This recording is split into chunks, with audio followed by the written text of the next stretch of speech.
kamu masak, beresin rumah, ngurus semuanya. Tapi masih aja ada yang ngomong. Dulu saya cuma senyum dan pura-pura santai.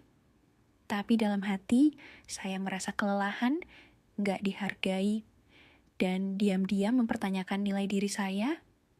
Sampai akhirnya saya sadar ibu rumah tangga di Indonesia itu setara dengan 2 pekerjaan penuh waktu, dan gak ada yang pernah bilang ini secara terbuka.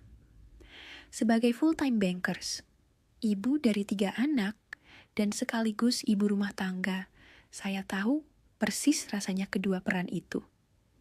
Di video ini, saya bakal jelasin kenapa jadi ibu rumah tangga itu salah satu pekerjaan terberat, fisik, mental, dan emosional. Dan sudah saatnya kita mulai menghargainya. Saya juga akan berbagi cara konkret bagi ibu rumah tangga untuk beradaptasi, mulai dari mengasah keterampilan digital, membangun pendapatan sampingan, hingga menjaga keseimbangan mental. Nonton sampai habis, karena perjuanganmu penting, dan kamu berhak untuk berkembang, moms.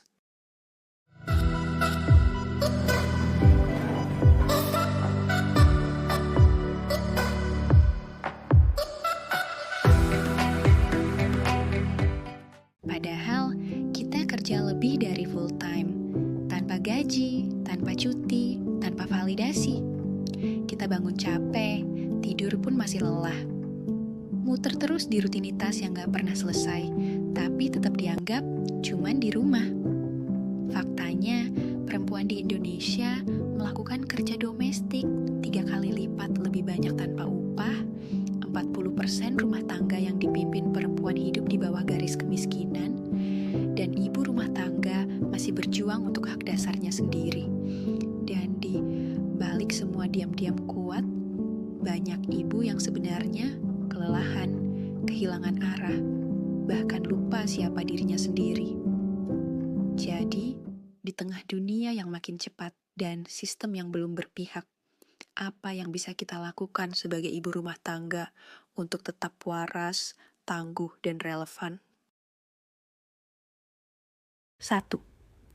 Jadi, cuman ibu rumah tangga gak bikin kamu otomatis aman secara finansial. Ada seorang wanita yang kasih semua untuk rumah dan keluarganya. Setia, penyayang, dan gak pernah mikir diri sendiri. Dia percaya pasangannya bakal terus bisa menafkahi, sementara dia fokus urus anak dan rumah. Sampai suatu hari, semuanya berubah.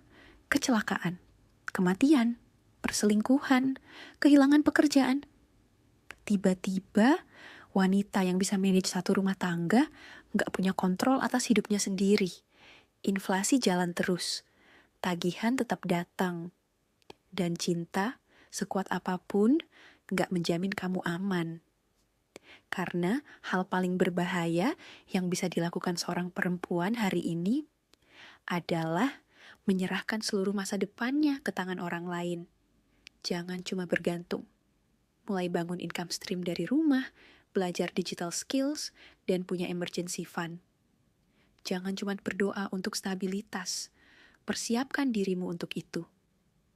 2. Mental load itu nyata dan diam-diam mencuri kebahagiaanmu. Kamu yang ingat semua jadwal. Kamu yang siapin semua keperluan.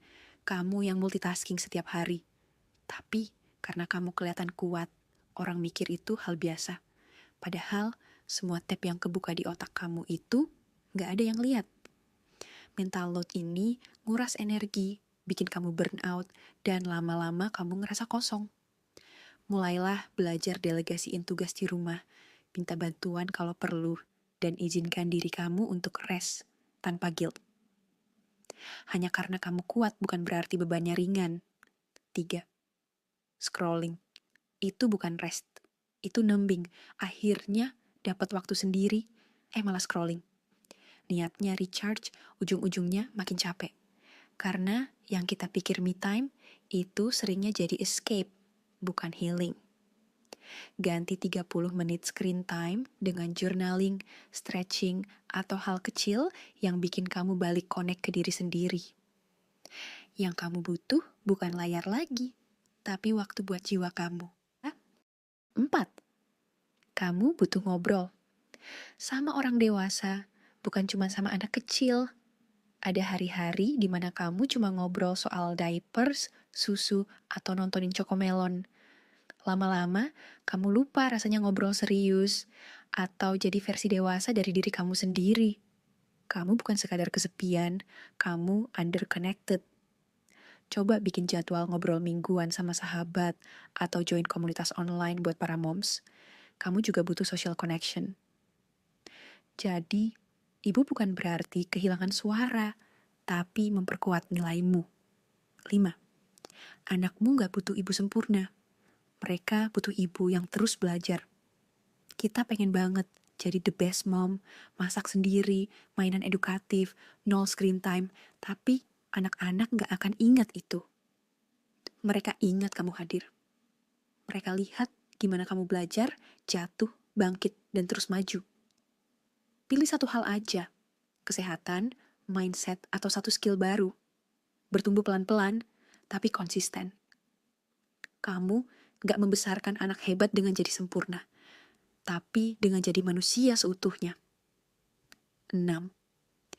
Gak melek teknologi adalah kerentanan. Dunia makin digital, banking, sekolah, kerja, sampai keamanan. Tapi masih banyak moms yang bilang, aku gak ngerti teknologi. Padahal, kalau kita gak paham, justru bikin kita dan keluarga rentan. Scam, info penting, sampai peluang semua ada di balik screen yang kita takut sentuh. Pelajari bukan buat keren-kerenan, tapi buat survival dan freedom. Coba mulai dari online course singkat, explore basic apps, atau minta diajarin anak-anak muda. Di dunia yang serba digital, gak paham teknologi itu bukan rendah hati, tapi berisiko. 7.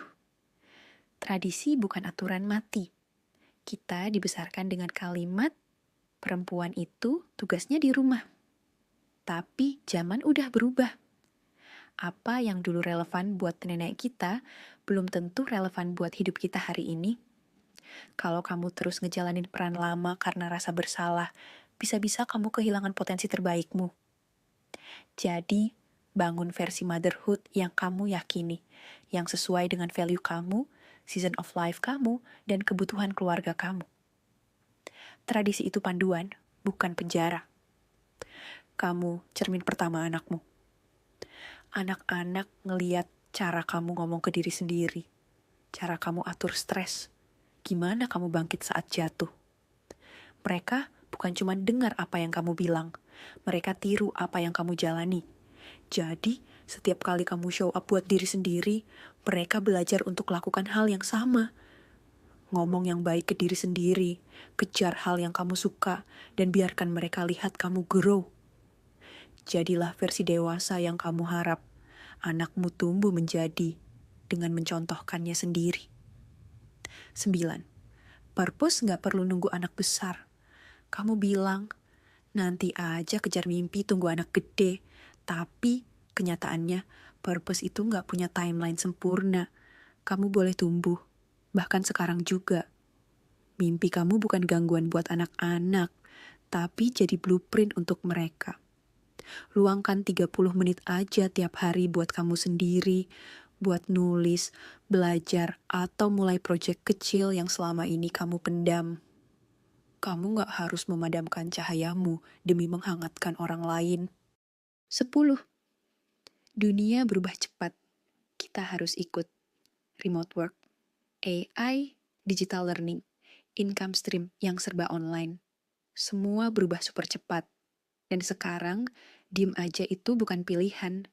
Sebagai ibu, kita gak cuma prepare makan siang, kita juga harus prepare masa depan.